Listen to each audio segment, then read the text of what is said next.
Monsieur Edmond, c'est un homme vie de fâché. Tiens, tu rates. Monsieur Edmond, oui. Profil, avec quel style. Monsieur Edmond, intérieur, moi, ça cache la terre.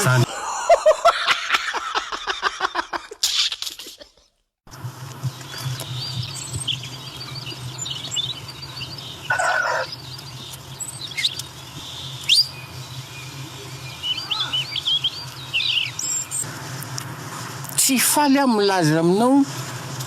fa lasa antitra vetivety ianao mora antitra kely ianao zo anao dia fa antitra sady Fa izy an'lazanao fa antitra zay izy miresaka amiketo matoto sa avelo Ola manambaka ny kialakely fa lambe folo taona zao Philomène zao raha tsy fantatrao kialakely tsy mahavabatany zany izasy ianao no miresaka eto ianao zao efa antitra latsaka ambany ianao antitra ve mbola mavita dia mavita n'izao rehetrarehetra zao hoe tarehako jerevy mbola manja kely toko aminao azanay vara vao nahita anahy kody faratsy fakahitana faty tokatoka fatony any mampirediredy haity mba hoana koa zany regny le taratara mandefa klakson mandefa klakson mahita an'le fermeture mahita an'le fermeture tsy misy tiranao koa ny feranay zany aila Edmond io koa zao fa nahita anahy dia taratamiko manona ianao monsieur Edmond aza mifamaly ty amin'ny arabe eniko teo zao le hoe antitra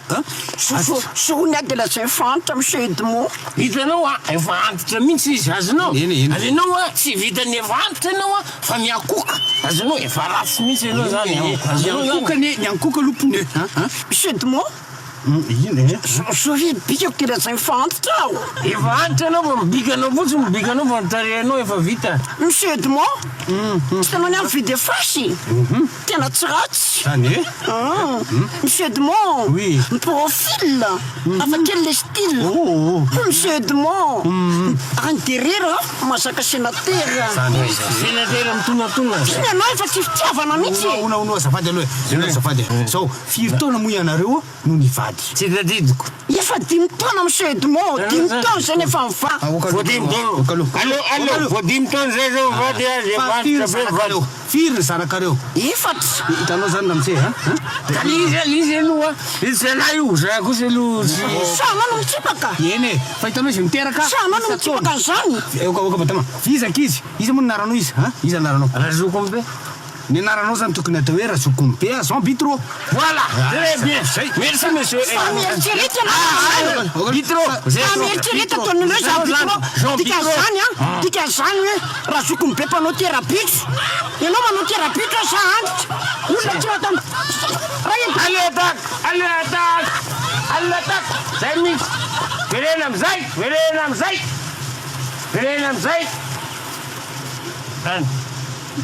zay tena mbo hitavako anao zay manafiky zay rehefa misy manadaladala manafitoana mihitsy tena reveko mihitsy zay ataonao zay ary zay ny tena mbola tsy afozako anao na efa antitra be azy anao antitra amin'ny ahoany mbola manafika olona masositra dia anazy mikapako